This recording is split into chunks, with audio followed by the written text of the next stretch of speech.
আসসালামু আলাইকুম ওয়া রাহমাতুল্লাহি ওয়া বারাকাতুহু। প্রিয় মুসলিম উম্মাহ, একবার দুটি চোখ বন্ধ করুন। বন্ধ করে আজ থেকে প্রায় 1450 বছর পিছনে চলে যান। সেই মক্কার নিরীহ মুসলিম সাহাবা একরামদের কথা একবার ভাবুন।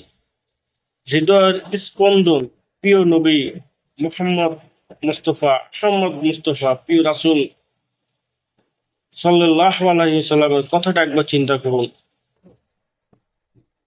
একটু চোখ দুটো বন্ধ করে 1450 বছর আগে চলে যান। আবু জাহাল, উতবা, সাইবা, তারা প্রিয় রাসূল সাল্লাল্লাহু আলাইহি সাল্লাম সহ তার সাথীদেরকে নিরপরাধ এই নিরপরাধ তার সাথীদেরকে বিনা কারণে বিনা দোষে শিহাবে আবু তালেবে প্রায় 3 থেকে 3.5 বছর বন্দি করে রাখা হয়েছিল এবং খাবার দাবার পর্যন্ত তাদেরকে দেওয়া হতো না। আপনি চোখ দুটো বন্ধ করুন, সেই সময়ের স্মৃতিগুলো। এই উতবা, সাইবা, আবু লাহাব, তারা নবী করিম সাল্লাল্লাহু আলাইহি সাল্লাম সহ তার সাথীদেরকে 3.5 বছর অবরুদ্ধ করে রেখেছিলেন এবং খাবার দাবার পানি সবকিছু অবরুদ্ধ করে রেখেছিলেন। তখন কিছু অমুসলিমরা, মুশরিক, মক্কার কিছু 3 থেকে 4 জন মুশরিকের, যারা বিবেকবান মুশরিক ছিল আর কি, যারা ন্যূনতম যাদের বিবেক ছিল, এই লোকগুলো চিন্তা করলো না এইভাবে চলতে দেওয়া যায় না, এইভাবে চলতে দেওয়া যায় না, তাও তো আমাদের আত্মীয়। তখন তারা আবু জাহালকে বলল যে তাদেরকে মুক্তি দাও, তাদেরকে আমরা খাবার দেব, তাদেরকে আমরা পানি দেব, তাদেরকে আমরা সবকিছু দেব। আবু জাহাল বলল না। তখন তারা আবু জাহালকে বলল, যদি তুমি আমাদেরকে শিয়াবে আবু তালেবের চাবি আমাদের হাতে না দাও, আমরা তোমাকে হত্যা করবো। তখন আবু জাহেল তাদের তাদের এই কথার কারণে আবু জাহেল ভয় পেয়ে যায়, আর ভয়ের কারণে চাবিগুলা সেই তাদের হাতে তুলে দেয় এবং তারা তখন আল্লাহ সাল্লাম সহ তার সাথীদেরকে মুক্ত করে আনে। এবার চোখ দুটো খুলুন। সেই আবু জাহেল, উতবা, সাইবা ইসলামকে প্রচার করার কারণে, আল্লাহ জমিনে আল্লাহ দিনকে প্রতিষ্ঠিত করার জন্য প্রিয় নবী করিম সাল্লাল্লাহু আলাইহি সাল্লামকে 3.5 বছর জেলে বন্দি করে রেখেছিলেন। খাবার দেয় নাই, পানি দেয় নাই, কোনো কিচ্ছু দেয় নাই। এবার আপনি চোখ দুটো খুলুন। আজকে 1450 বছর পরে আপনি একবার চিন্তা করুন, গাজ্জার যে মুসলিমরা আছে, বাচ্চারা আছে, শিশুরা আছে, মারা আছে, বোনেরা আছে, বৃদ্ধারা আছে, যুবকরা আছে, তরুণরা আছে, তরুণীরা আছে, আমার মুসলিম ভাই বোনদেরকে আজকে অবরুদ্ধ করে রাখা হয়েছে। তাদেরকে না দেওয়া হচ্ছে পানি, না দেওয়া হচ্ছে খাবার, না দেওয়া হচ্ছে বস্ত্র, না দেওয়া হচ্ছে বাসস্থান।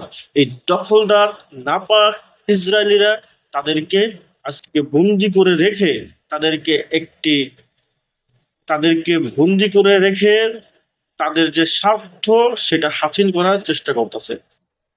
এই নাপাক জায়নিস্টরা আসলেন তাদের কাছে আশ্রিত হয়ে, আজকে তারা তাদের মালিককে বের করে দিয়ে তারাই হয়ে যায় মালিক বনে যাওয়ার চেষ্টা করতেছে। প্রিয় বন্ধুরা, তারা একবার চিন্তা করুন, আজকের এই দিনে কিছু অমুসলিম ভাইয়েরা তাদের মানবতা মানবতা কর্মী যারা তাদেরকে বলা হয়, এই তারা প্রায় 48টি জাহাজ নিয়ে, সেখানে কিছু মুসলিম ভাইরাও আছে, 48টা রাষ্ট্রের জাহাজ নিয়ে তারা রওনা হয়েছেন গাজা উপত্যকায়। এবং গাজা উপত্যকায় যখন পৌঁছানোর চেষ্টা করলেন, এই জায়নিস্ট নাপাক ইহুদিরা তাদেরকে আক্রমণ করে বসলেন এবং অনেককে গ্রেফতার পর্যন্ত করলেন। একবার আপনি চিন্তা করতে পারেন, সেই 1450 আগের ঘটনা আবার ওই 1450 পরেও সেই একই ঘটনা পুনরাবৃত্তি হলো। চিন্তা একবার করতে পারবেন আপনি? আমি চিন্তা করতে পারবো? তাদেরকে গ্রেপ্তার করা হলো, তাদেরকে পানি দেওয়া হচ্ছে না, তাদেরকে খাবার দেওয়া হচ্ছে না, এবং এই জাহাজগুলোকে তারা নিয়ে যাচ্ছে তাদের তাদের আন্ডারে, এবং কাউকে দুবাইয়ে দুবাইয়ে জাহাজ ডুবিয়ে দেওয়া হচ্ছে, কাউকে গ্রেফতার করা হচ্ছে। প্রিয় মুসলিম উম্মাহ, আজকের এই দিনে পাকিস্তান, সৌদি আরব চুক্তি করে পাকিস্তানের উপরে হামলা করলে সৌদি আরব রক্ষা করবে, সৌদি আরব উপরে কেউ হামলা করলে পাকিস্তান রক্ষা করবে। এই মুনাফিক শাসক ধারা সৌদি, কাতার, ওমান, বাহরাইন যারা আজকে ক্ষমতার মস্তদে বসে আছে, প্রত্যেকটা যে গাদ্দার আর মুনাফিক। প্রিয় মুসলিম উম্মাহ, গাজ্জা একদিন, এই পবিত্র ভূমি ফিলিস্তিন একদিন মুক্ত হবে, সেটা আমাকে সহ কিংবা আমাকে ছাড়া, কিন্তু মুক্ত একদিন হবে ইনশাআল্লাহ। প্রিয় মুসলিম উম্মাহ, আজকে এই যে ফ্রুটিলা, এই জাহাজগুলো যে তারা নিয়ে গেল, তারা হচ্ছে অমুসলিম।